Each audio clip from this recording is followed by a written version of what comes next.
नमस्कार दोस्तों। आज हम लोग बात करेंगे लोकसभा के बारे में, हाउस ऑफ द पीपल के बारे में। लोकसभा का गठन कैसे होता है, लोकसभा कार्य कैसे करती है, उसकी शक्तियां क्या है, इन सब के बारे में जानेंगे।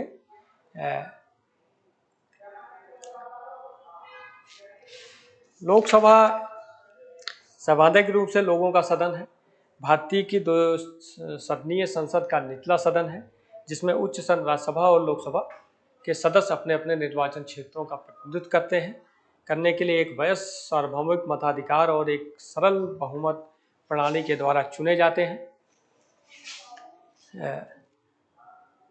और वे 5 साल तक जब तक राष्ट्रपति मंत्रिपरिषद की सलाह पर सदन को भंग नहीं कर देते, तब तक वे अपनी सीटों पर बने रहते हैं। सदन संसद भवन नई दिल्ली लोकसभा कक्ष में है। संसद के नई दिल्ली में स्थित संसद में लोकसभा कक्ष है। भारत के संविधान द्वारा आवंटित सदन की अधिकतम संख्या 552 है।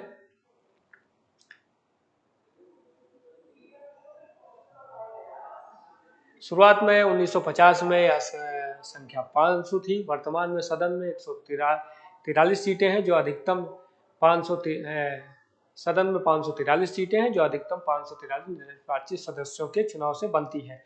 1992 और 2000 के बीच भारत सरकार की सलाह पर भारत के राष्ट्रपति द्वारा एंग्लो इंडियन समुदाय के 2 अतिरिक्त सदस्यों को भी नामित किया गया था, जिसमें 104वें संविधान संशोधन अधिनियम 2019 द्वारा जनवरी 2020 में इसे समाप्त कर दिया गया है। लोकसभा हमारी संसद 2 सदनीय व्यवस्था है, जिसमें लोकसभा और राज्यसभा। राज्यसभा उच्च सदन है और उसमें जो सदस्य चुन के आते हैं वो राज्य विधानसभाओं के जो सदस्य होते हैं उनके द्वारा चुने जाते हैं या फिर राष्ट्रपति द्वारा मनोनीत किए जाते हैं। लेकिन जो लोकसभा के सदस्य होते हैं वो उनका एक निर्वाचन क्षेत्र होता है और अपने अपने निर्वाचन क्षेत्रों से वयस्क मताधिकार प्रणाली द्वारा वो चुने जाते हैं 5 साल के लिए। और एक बार चुने जाने के बाद उनका कार्यकाल 5 साल का होता है। अगर उस बीच में कभी सरकारें गिर गई या राष्ट्रपति ने सरकार बर्खास्त कर दिया, मंत्रिपरिषद ने इस्तीफा दे दिया, तो दोबारा चुनाव होता है, तो इनका कार्यकाल घट सकता है। तो कुल अनुसूचित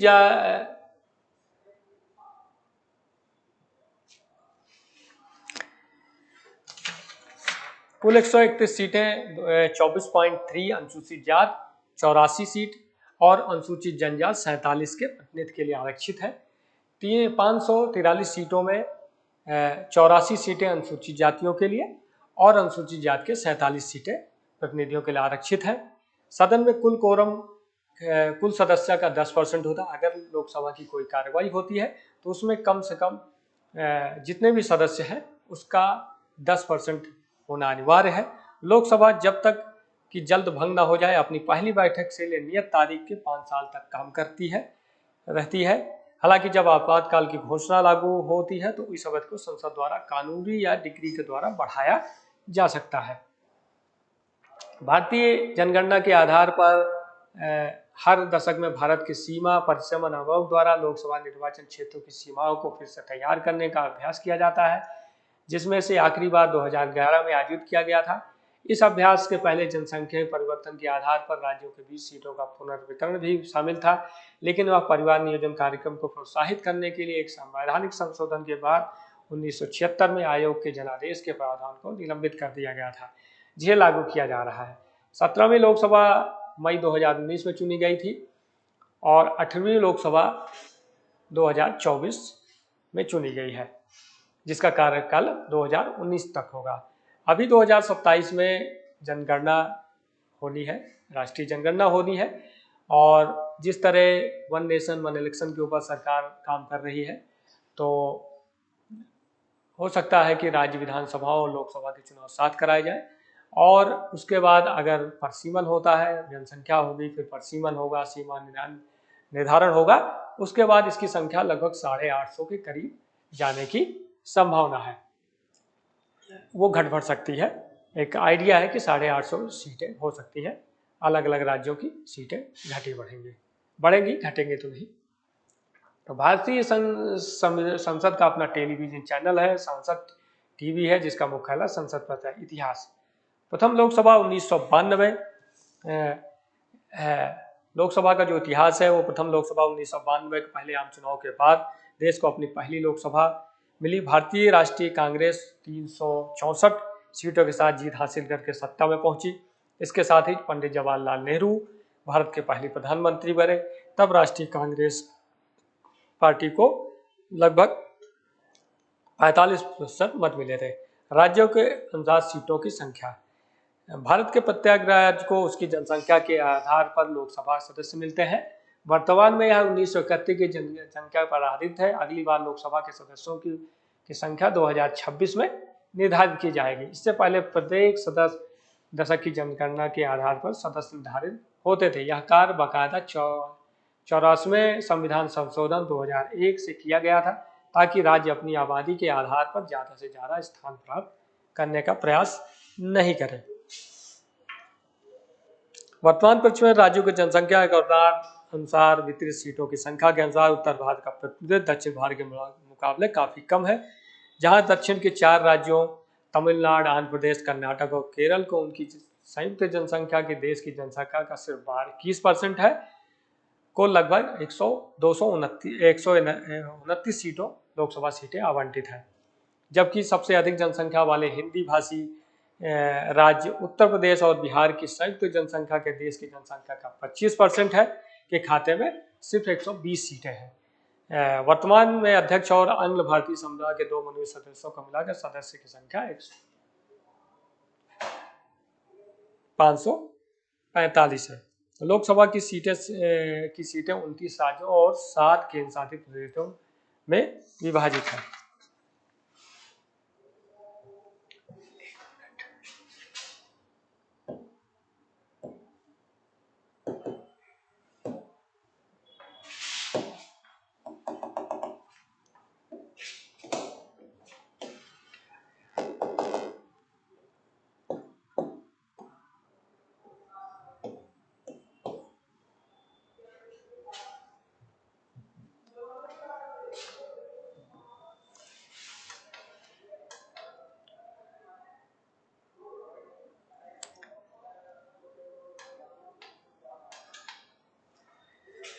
लोकसभा का कार्य यदि समय से पहले भंग न किया जाए तो लोकसभा का कार्य अपनी पहली बैठक से लेकर अगले 5 वर्ष तक का होता है। इसके बाद यह स्वतः भंग हो जाती है।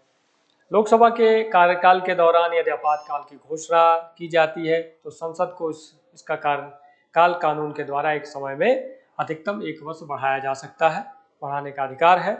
जबकि आपातकाल की घोषणा समाप्त होने की स्थिति में इसे किसी भी परिस्थिति में 6 महीने से ज़्यादा नहीं बढ़ाया जा सकता।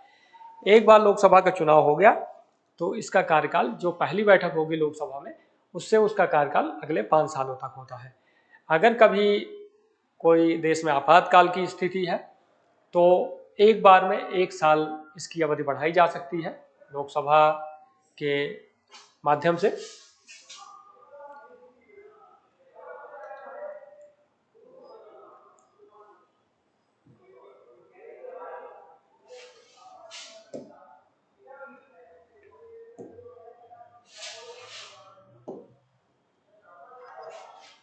बढ़ाई जा सकती है और एक बार आपातकाल खत्म हो गया तो उसको फिर आपातकाल खत्म होने के 6 महीने के अंदर उसकी 6 महीने के लिए उसका कार्यकाल बढ़ा के और उसके बीच में लोकसभा का चुनाव करवा के अगली लोकसभा का गठन किया जाएगा।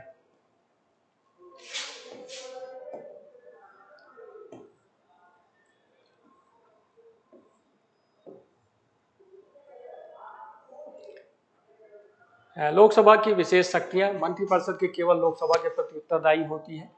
जो केंद्रीय मंत्रिपरिषद होती है वो सिर्फ लोकसभा के प्रति उत्तरदायी हो, उसका राज्यसभा के प्रति उत्तरदायी नहीं है, क्योंकि ज़्यादातर सदस्य लोग जो मंत्री होते हैं वो सब लोकसभा के होते हैं, और क्योंकि जनता के प्रतिनिधि होते हैं, जनता के द्वारा चुने होते हैं, तो जनता का प्रतिनिधित्व करते होते हैं, तो इसलिए वो लोकसभा के प्रति उत्तरदायी। धन विधेयक जो पारित होता है या धन विधेयक लाया जाता है वो लोकसभा में ही लाया जा सकता है, निर्णायक सदस्य। राष्ट्रीय आपातकाल को जारी रखने वाला प्रस्ताव केवल लोकसभा में लाया है और पास किया जाएगा। लोकसभा के पदाधिकारी, लोकसभा के पदाधिकारी में लोकसभा अध्यक्ष, और उपाध्यक्ष और उनको सहयोग के लिए और कई सारे सचिव स्तर के अधिकारी होते हैं। लोकसभा अध्यक्ष स्पीकर, लोकसभा अपने निर्वाचित सदस्यों में एक सदस्य को अध्यक्ष स्पीकर के रूप में चुनती है। कार्य संचालन लोकसभा की अध्यक्षता सहायता करना उपाध्यक्ष द्वारा की जाती है, जिसका चुनाव भी लोकसभा के निर्वाचित सदस्य अपने से बीच में करते हैं। लोकसभा के कार्य संचालन का उत्तरदायी अध्यक्ष का होता है। वर्तमान में लोकसभा अध्यक्ष ओम बिरला जी हैं। लोकसभा के अध्यक्ष के दो कार्य होते हैं। लोकसभा के अध्यक्ष का कार्य करना और उसके अनुशासन, गरिमा तथा प्रतिष्ठा बनाए रखना। इस कार्य हो तो वह किसी न्यायालय के समक्ष उत्तरदायी नहीं होगा। वह लोकसभा के संलग्न सचिवालय के प्रशासनिक अध्यक्ष होता है, किंतु इस भूमिका के रूप में वह न्यायालय के समक्ष उत्तरदायी होता है। लोकसभा जब गठित होती है तो लोकसभा के सदस्य अपने बीच से लोकसभा अध्यक्ष और उपाध्यक्ष का चुनाव करते हैं। ज़्यादातर देखा जाता है कि सत्ता पक्ष से संबंधित सदस्य इसके सदस्य बनते हैं और उपाध्यक्ष जो है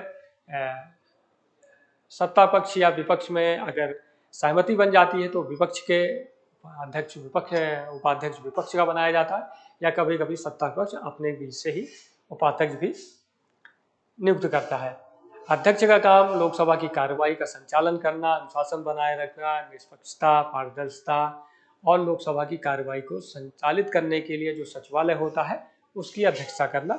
और स्पीकर की विशेष शक्तियां हैं। दोनों सदनों का संतुलित सत्र बुलाने पर ही स्पीकर ही उसका अध्यक्ष होगा।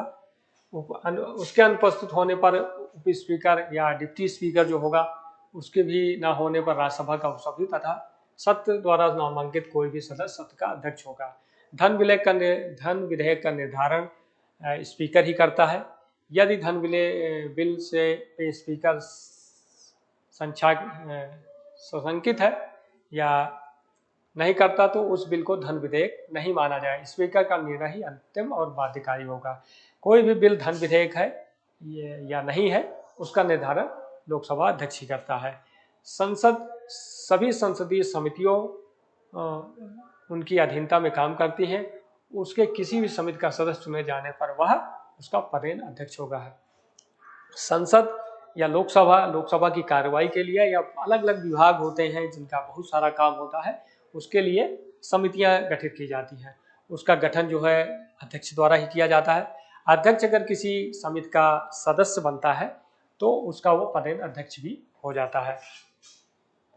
लोकसभा के विघटन होने पर भी स्पीकर अपने पद पर कार्य करता रहता है और अगली लोकसभा का जब गठन होता है तो प्रथम नवीन लोकसभा के चुने जाने पर ही वह अपना पद छोड़ता है जब कोई दूसरा अध्यक्ष उस पर नामांकित हो जाता है। कार्यवाहक अध्यक्ष प्रोमोटर स्पीकर, जब कोई नवीन लोकसभा का गठन होता है तो सदस्य अपने लोकसभा चुनी जाती है तो अब राष्ट्रपति उस सदस्य को कार्यवाहक स्पीकर नियुक्त करता है, जिसको संसद में सदस्य होने का सबसे लंबा अनुभव होता है। वह राष्ट्रपति द्वारा शपथ ग्रहण किया जाता है।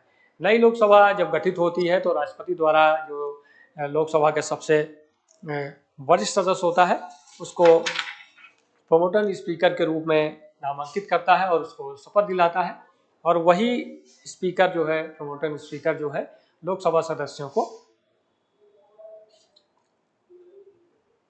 लोकसभा की सदस्यता की शपथ दिलवाते हैं। उसके दो कार्य होते हैं: संसद सदस्यों को शपथ दिलवाना एवं नवीन स्पीकर चुनाव प्रक्रिया के अध्यक्षता करना। उपाध्यक्ष, लोकसभा के सदस्य अपने में से किसी एक का उपाध्यक्ष के रूप में चुनाव करते हैं। यदि संबंधित सदस्य का लोकसभा की सदस्यता कम हो जाती है तो उसका अध्यक्ष या उपाध्यक्ष पद भी खत्म हो जाता है। उपाध्यक्ष अपना पद त्याग पत्र अध्यक्ष को संबोधित करता है। लोकसभा के उपस्थित सदस्यों के बहुमत से सम्मत किए हुए प्रस्ताव के अनुसार अध्यक्ष या उपाध्यक्ष को पदच्युत या पद से निकाला जा सकता है।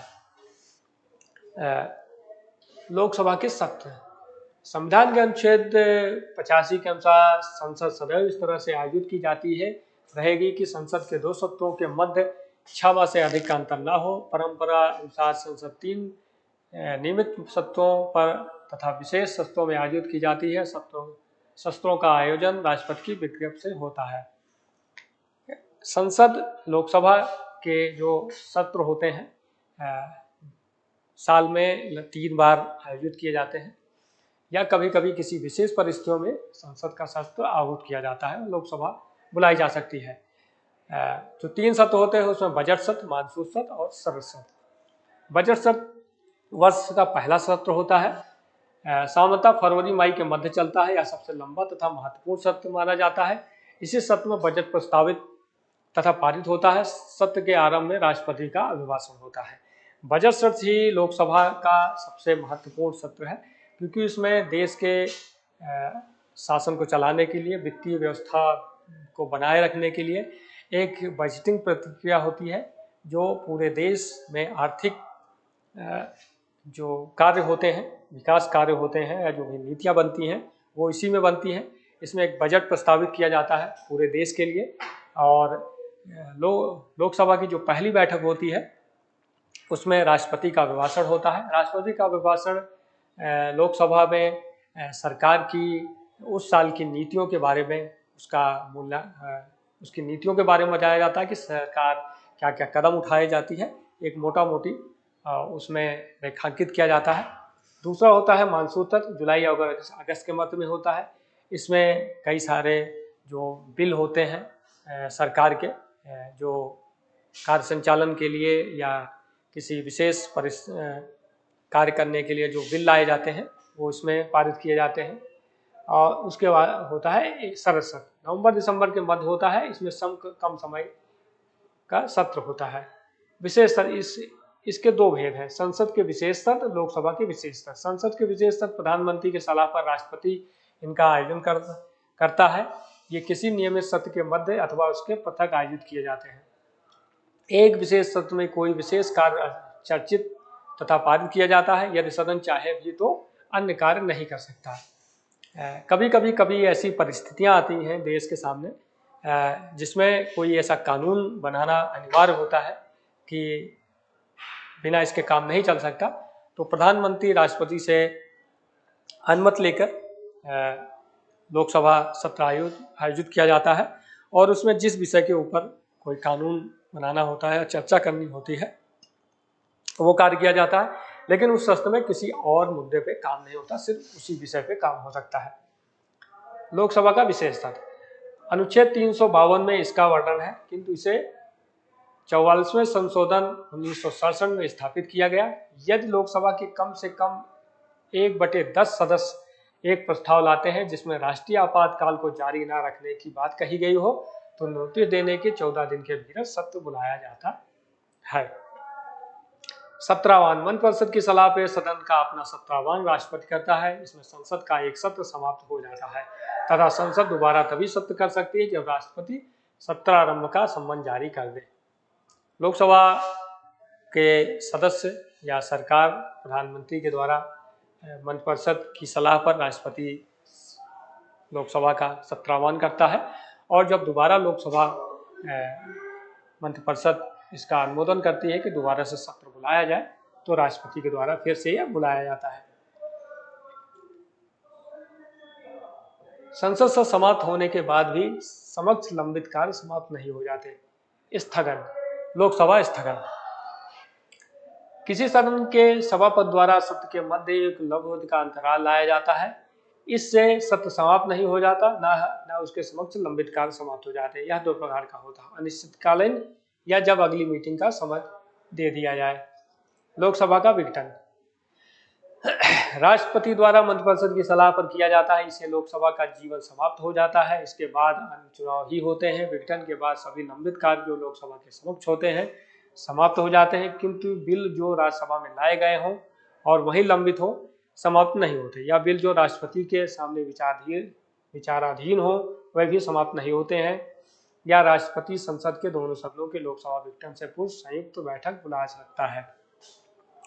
मंत्रिपरिषद राष्ट्रपति को जब लोकसभा भंग करने की सलाह देती है तो राष्ट्रपति द्वारा लोकसभा भंग कर दी जाती है। उसके बाद फिर से आम चुनाव आयोजित होते हैं, और उस आम चुनाव के बाद जो पार्टी, जो संगठन, जो गठबंधन फिर से सत्ता में आता है, फिर से लोकसभा का गठन होता है, मतलब नए सदस्य चुन के आते हैं, उसके बाद से नई लोकसभा गठित की जाती है।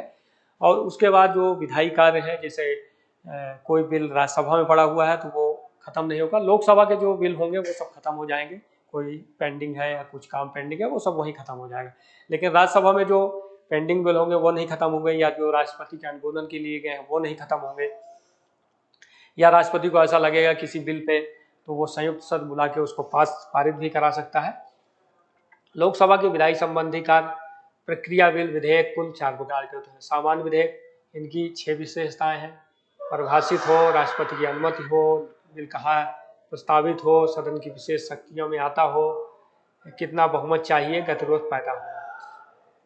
या वह विधेयक होता है जो संविधान संशोधन, धन या वित्त विधेयक नहीं है, या संसद के किसी भी सदन में लाया जा सकता है, यदि अनुच्छेद 3 से जुड़ा ना हो तो इसको राष्ट्रपति की अनुशंसा भी नहीं चाहिए।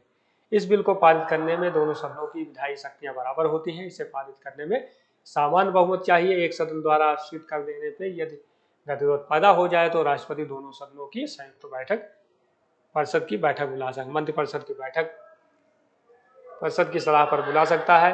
राष्ट्रपति के समक्ष यह विधेयक आने पर वह इसे संसद को वापस भेज सकता है, या स्वीकृत दे सकता है, या अनिश्चित काल से इसे रोक सकता है। जो सामान्य विधेयक होते हैं सामान्य कामकाज के लिए, वो राज्यसभा या लोकसभा कहीं भी उनको लाया जा सकता है। ये क्योंकि वित्त विधेयक या धन विधेयक से संबंधित नहीं होते हैं तो इनमें राष्ट्रपति की मंजूरी की भी उतनी आवश्यकता नहीं होती है कुछ विशेष परिस्थितियों में, और इनको राष्ट्रपति अस्वीकृत भी कर सकता है, इस पर अपने कोई सुझाव भी दे सकता है, इसको दोबारा पास करके या इसमें ये चीज़ बदलाव करके दिया जा सके। तो ये सामान्य विधेयक होता है।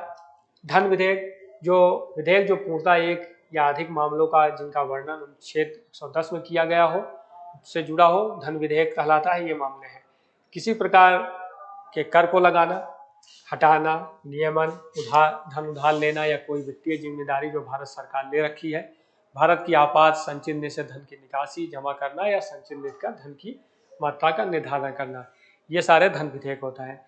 इसको लाने के लिए राष्ट्रपति का अनुमोदन आवश्यक है। मंत्रिपरिषद इसको राष्ट्रपति के अनुमोदन के लिए भेजेगी, और राष्ट्रपति के अनुमोदन के बाद ही ये लोकसभा, और धन विधेयक सिर्फ लोकसभा में ही पेश किया जा सकता है। लोकसभा में पारित होने के बाद ये राज्यसभा जाएगा, और राज्यसभा को भी इसको पारित करना होगा। धन विधेयक को राज्यसभा रोक नहीं सकता। सामान्य विधेयक को तो राज्यसभा रोक सकता है, वो उसको क्वेश्चन मार्क भी कर सकता है, उसको वापस भी कर सकता है कि उसको मानना न मानना लोकसभा के ऊपर है, लेकिन धन विधेयक को राज्यसभा नहीं रोक सकता, और ना ही धन विधेयक लोकसभा में पेश किया जा सकता है। ऐसे वे जिन्हें भारत की संचित नीति में भारित घोषित करना हो, संचित नीति में धन निकालने की स्वीकृति लेना हो, कोई ऐसा कोई मामला लेना हो जो इस बिल से भिन्न हो, धन विधेयक केवल लोकसभा में प्रस्तावित किए जाते हैं। इसे लाने से पूर्व राष्ट्रपति की स्वीकृति आवश्यक है। इन्हें पास करने के लिए सदन का सामान्य बहुमत आवश्यक होता है। धन विधेयक में ना तो राज्यसभा संशोधन कर सकती है, ना ही अस्वीकार कर सकती है।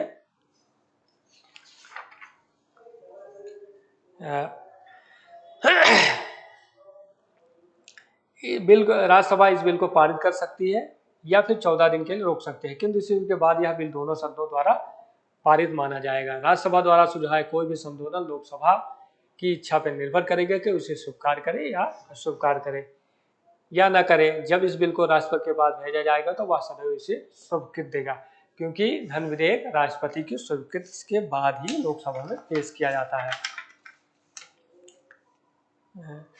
फाइनेंशियल बिल, यह वह विधेयक हो जो एक या अधिक मनी बिल प्रावधानों से पृथक हो तथा गैर मनी लॉ मामला से भी संबंधित हो। यह एक फाइनेंस बिल विधेयक में धन प्रावधान के साथ साथ सामान्य विधान से जुड़े मामले भी होते हैं। इस प्रकार के विधेयक को पारित करने की शक्ति दोनों सदनों में समान होती है। संविधान संशोधन विधेयक, अनुच्छेद 368 के अंतर्गत प्रस्तावित बिल जो कि संविधान के एक या अधिक प्रस्तावों को संशोधन करना चाहता हो, संशोधन बिल कहलाता है। यह किसी भी संसद सदन में बिना राष्ट्रपति की स्वीकृति के लाया जा सकता है। इस विधेयक को सदन द्वारा कुल उपस्थित संख्या की 2/3 संख्या तथा सदन के कुल बहुमत द्वारा ही पास किया जाएगा। दूसरा सदन भी इसे इसी प्रकार पारित करेगा, किंतु इस विधेयक को सदन के पृथक सम्मेलन से पारित किया जाएगा। गतिरोधारण की दशा में जैसा कि सामान्य विधेयक की स्थिति में होता है, सदन की संयुक्त बैठक नहीं बुलाई जाएगी। 24वें संविधान संशोधन 1971 के बाद यह निर्णय अनिवार्य कर दिया गया है कि राष्ट्रपति इस बिल को अपनी स्वीकृति दे ही देंगे। संविधान संशोधन विधेयक किसी विशेष संबंधित या संविधान में कोई ऐसा मामला आ जाता है जिसमें संशोधन की आवश्यकता होती है, तो संविधान संशोधन बिल पास किया जाता है और इसको विशेष बहुमत के द्वारा पास करना होता है। लोकसभा में 2/3 सदस्यों की संख्या और राज्यसभा में भी इतने ही 2/3 सदस्यों संख्या के साथ पास करना होता है। और कभी कभी संविधान संशोधन में राज्यों की भी स्वीकृति लेनी होती है। लगभग 15 राज्यों की स्वीकृति भी अनिवार्य होती है। विधेयक पारित करने में आया गतिरोध। जब संसद के दोनों सदनों में मध्य बिल को पास करने से संबंधित विवाद हो, जब एक सदन द्वारा पारित बिल को द्वारा दूसरा अस्वीकृत कर दे या इस तरह के संशोधन कर दे जिसे मूल सदन स्वीकार कर दे या इसे 6 माह तक रोके रखे, तब सदन के मध्य गतिरोध की स्थिति जन्म लेती है। अनुच्छेद 108 के अनुसार राष्ट्रपति इस दशा में दोनों सदनों की संयुक्त बैठक बुला लेगा, जिससे सामान्य बहुमत से फैसला हो जाएगा। जब तक मात्र 3 अवसरों पर इस प्रकार की बैठक बुलाई गई है। कभी कभी क्या होता है कि कोई विधेयक राज्यसभा में पास हो गया है, लोकसभा में पास हो गया और राज्यसभा उस पर गतिरोध उत्पन्न कर देता है, उस बिल को रोक देता है, कहो 6 महीने तक उस बिल को रोक दिया। तो ऐसी विशेष परिस्थितियों में जो है राष्ट्रपति के द्वारा दोनों सदनों को संयुक्त सत्र बुलाया जाता है, एक सामान्य बहुमत के द्वारा उसको पारित किया जाता है। ऐसा अभी तक संसदीय इतिहास में 3 बार हुआ है। दहेज निषेध एक्ट 1961, बैंकिंग सेवा नियोजन संशोधन एक्ट 1978 और पोटा एक्ट 2002। ये 3 ऐसे मामले रहे हैं। दहेज निषेध एक्ट जो दहेज प्रथा से संबंधित है, बैंकिंग सेवा नियोजन संशोधन एक्ट 1948 जब बैंकों का राष्ट्रीयकरण हुआ, बैंकिंग संबंधित था, और पोटा जो आतंकवाद, मादक पदार्थों की तस्करी, मतलब राष्ट्रीय सुरक्षा से संबंधित ये विषय था, जिसमें संयुक्त सत्र के द्वारा इन सबको पारित किया गया है। संशोधन के विरुद्ध सुलझाव हुआ है। न्यायिक पुनरीक्षा का पात्र है, संविधान के मूल ढांचे के विरुद्ध न हो, संसद के संशोधन शक्ति के भीतर आता हो, संविधान की सर्वोच्चता, विधि का शासन, तीनों अंगों का संतुलन बना रहे, संघ के ढांचे से जुड़ा होने पर आधे से राज्य की विधायिका से स्वीकृति मिले। गठबंधन राजनीति भी संविधान संशोधन के विरुद्ध प्रभावी सुरक्षा उपाय देती है, क्योंकि एक दलीय पूर्ण बहुमत के दिन समाप्त हो चुके हैं। संविधान संशोधन में को रोक लगाने के लिए क्योंकि संविधान तो 1950 में बना था, उस समय की परिस्थितियों के हिसाब से आज की परिस्थितियां अलग हैं, समय काल देश के हिसाब से परिस्थितियां अलग होती रहती हैं, तो सरकारें संविधान संशोधन करती हैं। उस पर सुरक्षा उपाय है, न्यायिक पुनरीक्षा का पात्र है। जैसे कोई संविधान संशोधन होता है तो उसको सुप्रीम कोर्ट उस पर समीक्षा कर सकता है। संविधान के मूल ढांचे के विरुद्ध ना हो, संविधान का जो मूल ढांचा है, जो बातें कही गई हैं उसके विरुद्ध ना हो, उसका उल्लंघन ना कर रहा हो, संविधान के संशोधन संघ के भीतर आता हो। संविधान में जो कुछ ऐसे विषय हैं जिस पे संशोधन नहीं किया जा सकता है तो उसका उल्लंघन ना हो रहा हो, संविधान की सर्वोच्चता, विधि का शासन, तीनों अंगों का संतुलन बना रहे,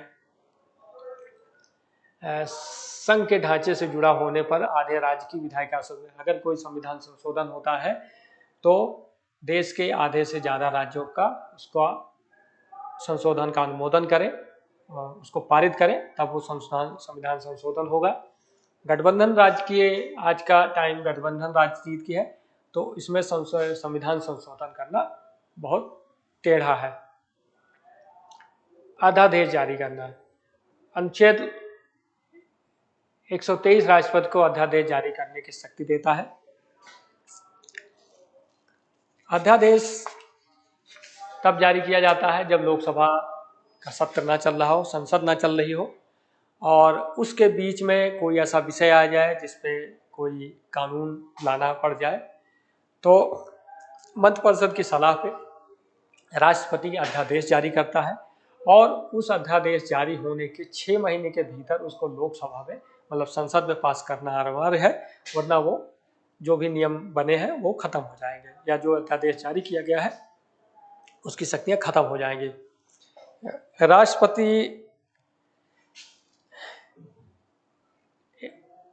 अनुच्छेद 123 में राष्ट्रपति को अध्यादेश जारी की शक्ति दी गई है, तब तक जारी होगा जब राष्ट्रपति संतुष्ट हो जाए कि परिस्थितियां ऐसी हों कि तुरंत कार्रवाई करने की जरूरत है तथा संसद का एक या दोनों सदन का सत्र नहीं चल रहा हो, तो वह अध्यादेश जारी कर सकता है। यह आदेश संसद के पुनर्सत्र में 6 सप्ताह के भीतर अपना प्रभाव खो देगा, यद्यप दोनों सदनों द्वारा स्वीकृति न देने पर यह जारी रहेगा।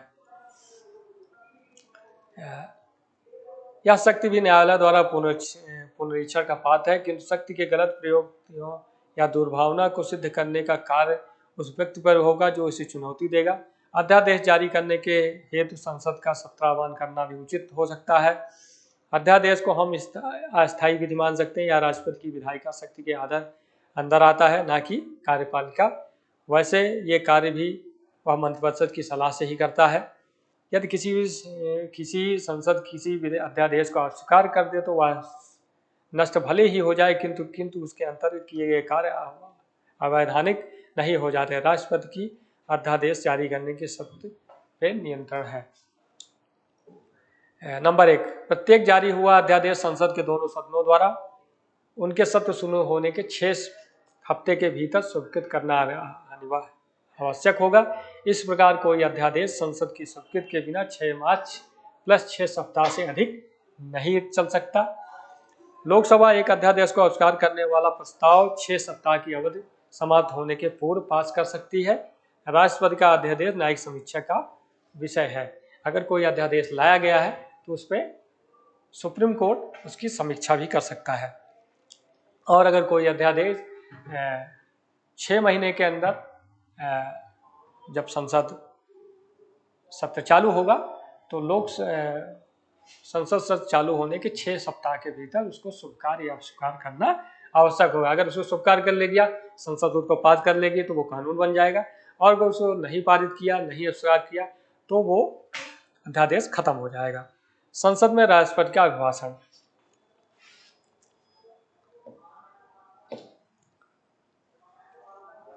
लोकसभा की जब पहली बैठक होती है बजट सत्र की, तो उसमें हर साल जो है राष्ट्रपति का अभिभाषण होता है।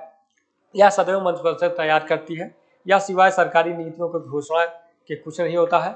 सत्र के अंत में इस पर धन्यवाद प्रस्ताव पारित किया जाता है। यदि लोकसभा में यह प्रस्ताव पारित नहीं हो पाता तो यह सरकार की नीतिगत पराजय मानी जाती है तथा सरकार को तुरंत अपना बहुमत सिद्ध करना पड़ता है।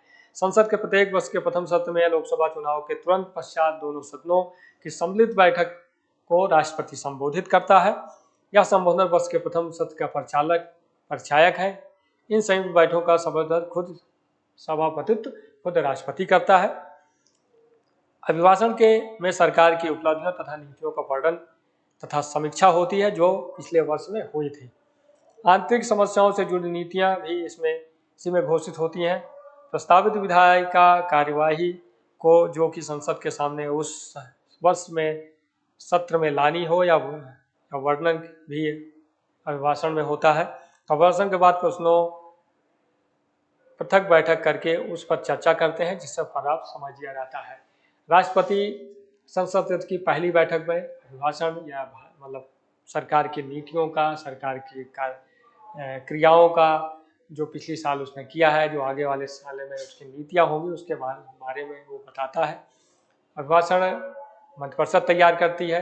अभिभाषण पे संसद सत्र समाप्त होने पर उस पर धन्यवाद प्रस्ताव लाया जाता है, जिसमें सदन का जो नेता होता है, प्रधानमंत्री या जो सदन नेता होगा, जो नेता सदन होगा, वो उस पर उसका जवाब देगा। और अगर धन्यवाद प्रस्ताव पारित हो गया तो ठीक है, अगर नहीं हुआ तो फिर जो सरकार जो बहुमत उसको बहुमत सिद्ध करना होगा। तो ये सब चीजें होती है अभिभाषण में। वित्त व्यापार से संबंधन का नियंत्रण अनुच्छेद 265 के अनुसार कोई भी कार्यपालिका द्वारा भी बिना विधि के अधिकार के ना तो आरोपित किया जाएगा और ना ही वसूला जाएगा। अनुच्छेद 266 के अनुसार भारत की समृद्धि निधि में कोई धन व्यय जमा भारित करने से पूर्व संसद की स्वीकृति जरूरी होगी। अनुच्छेद 112 के अनुसार राष्ट्रपति भारत सरकार के वार्षिक वित्तीय लेखा जोखा संसद के सामने रखेगा। यह वित्तीय लेखा जोखा ही बजट है।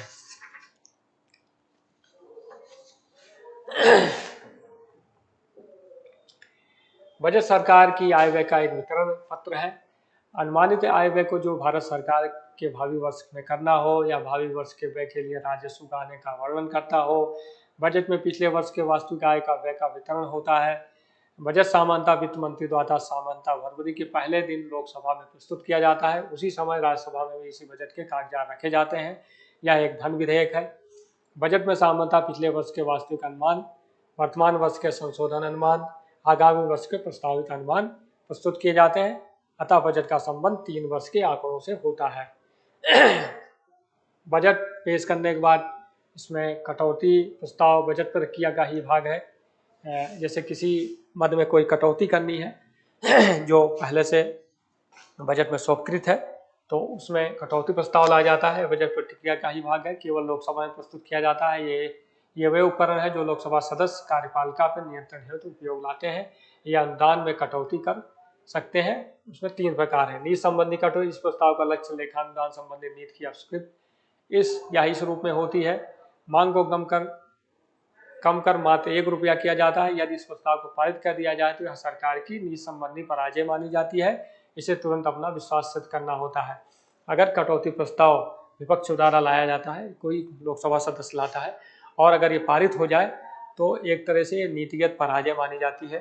जो सरकार होती है, मंत्रिपरिषद होती है, उसके बाद उसको तुरंत बहुमत सिद्ध करना पड़ता है। किफायती कटौती भारत सरकार के व्यय को उस सीमा तक कम कर देती है जो संसद के मतानुसार किफायती होगी। यह कटौती सरकार की नीतिगत पराजय नहीं मानी जाएगी।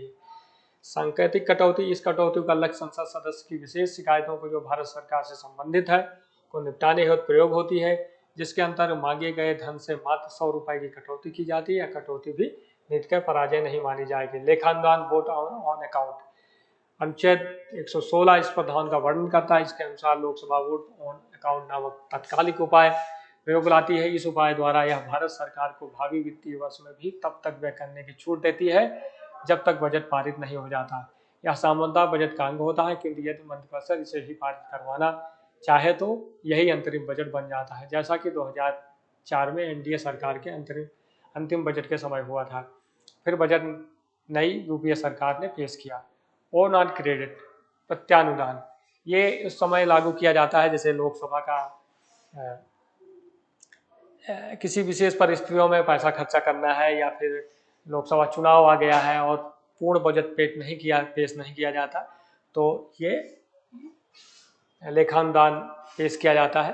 और कुछ समय के लिए 1 महीने, 2 महीने, 3 के लिए, जब तक चीज़ें सामान्य नहीं हो जाती या बजट बन के नहीं आता था, तब तक लेखानुदान बजट पेश किया जाता है और उससे संसद से अनुमति ली जाती है उस समय के कार्य संचालन के लिए, जो वित्तीय समायोजन होगा उसके लिए। जिलेटिन प्रयोग, समयाभाव के चलते लोकसभा सभी मंत्रालयों के व्ययनुदान को एक मुश्त पास कर देती है, उस पर कोई चर्चा नहीं करती। यह जिलेटिन प्रयोग या संसद के वित्तीय नियंत्रण की दुर्बलता दिखाता है। समय कम होता है और क्योंकि हर मंत्रालय यहाँ अलग अलग व्यय मांगे होती है, और तो उनको एक साथ ही सारे व्यय को पास कर दिया जाता है। इसको जिलेटिन प्रयोग कहते हैं। संसद में लाए जाने वाले प्रस्ताव, अविश्वास प्रस्ताव, लोकसभा के क्रियान्वयन में नियमों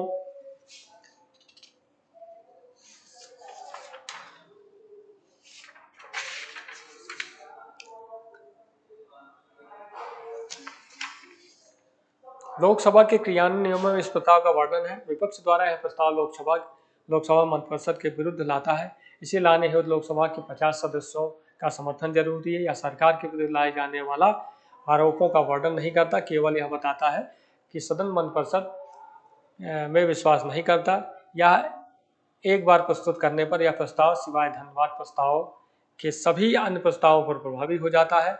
यह प्रस्ताव हेतु पर्याप्त समय दिया जाता है। इस पर चर्चा करते समय समस्त सरकारी कृत्यों नीतियों की चर्चा हो सकती है। लोकसभा द्वारा प्रस्ताव पारित कर दिए जाने पर मंत्रिपरिषद राष्ट्रपति को त्यागपत्र सौंप देती है। संसद में एक सत्र में एक से अधिक अविश्वास प्रस्ताव नहीं लाए जाते।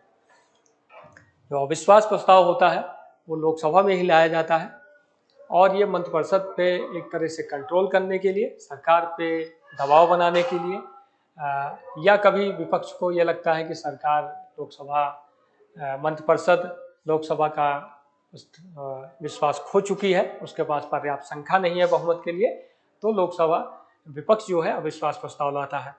या किसी मुद्दे पर गतिरोध हो जाता है, विपक्ष उस पर सहमत नहीं होता, तो सरकार पे दबाव बनाने के लिए ये अविश्वास प्रस्ताव विपक्ष द्वारा लाया जाता है। अविश्वास प्रस्ताव लोकसभा नियमों में इस प्रस्ताव का कोई वर्णन नहीं, यह आवश्यकता अनुसार उत्पन्न हुआ है ताकि मंत्रिपरिषद अपनी सत्ता सिद्ध कर सके एवं सदैव मंत्रिपरिषद या विश्वास प्रस्ताव या सदैव मंत्रिपरिषद लाती, इसके गिर जाने पर उसे त्यागपत्र नहीं देना पड़ता। विश्वास प्रस्ताव होता है कि जैसे किसी मामले पे विपक्ष नहीं मान रहा है और विपक्ष तो सरकार जो है ये दिखाने के लिए कि हमारे पास बहुमत है तो विश्वास प्रस्ताव लाती है। निंदा प्रस्ताव लोकसभा के विपक्ष या प्रस्ताव लाकर सरकार की विशेष नीति का विरोध निंदा करता है। इसके लाने हेतु कोई पूर्व अनुमति जरूरी नहीं है। यदि लोकसभा में पारित हो जाए तो मंत्रिपरिषद निर्धारित समय में विश्वास प्रस्ताव लाके अपने स्थायित्व का परिचय देती है, इसके लिए अनिवार्य है। निंदा प्रस्ताव विपक्ष द्वारा लाया था, किसी विषय पर विरोध होता है तो विपक्ष निंदा प्रस्ताव लाता है। अगर ये पारित हो गया तो फिर सत्ता पक्ष को विश्वास प्रस्ताव के द्वारा अपने स्थायित्व का परिचय देना होता है। हमें सदन की विश्वास व्यक्त है। काम रोको प्रस्ताव लोकसभा में विपक्ष या प्रस्ताव लाता है, यह एक अद्वितीय प्रस्ताव है जिसमें सदन की समस्त कार्यवाही रोककर तत्कालिक जन महत्व के किसी एक मुद्दे को उठाया जाता है। प्रस्ताव पारित होने में सरकार पर निंदा प्रस्ताव के समान प्रभाव छोड़ता है। काम रोको प्रस्ताव किसी विशेष परिस्थितियों में या किसी ऐसे महत्वपूर्ण विषय पे चर्चा करने के लिए लाया जाता है। ये विपक्ष द्वारा लाया जाता है और इसको लाने के बाद किसी और सभी चर्चाएं रोक दी जाती हैं और इस पे चर्चा की जाती है और सरकार से जवाब सवाल किया जाता है। तो ये सारी चीज़ें लोकसभा में होती हैं। इसमें हमने जाना कि लोकसभा का गठन कैसे होता है, लोकसभा के सदस्यों की संख्या क्या है, लोकसभा कार्य कैसे करती है, धन विधेयक कहाँ लाया जाता है, सामान्य विधेयक कैसे होते हैं, तो इन सब के बारे में जाना।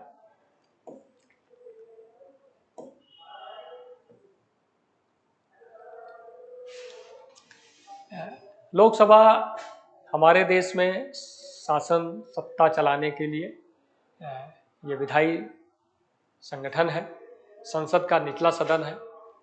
इसमें देश के चुने हुए प्रतिनिधि आते हैं, देश की जनता द्वारा चुने हुए प्रत्यक्ष रूप से अपने मताधिकार के द्वारा जो सदस्य चुन के भेजती है अपने नुमाइंदों को, वो जनता की आवाज़ लोकसभा में रखते हैं।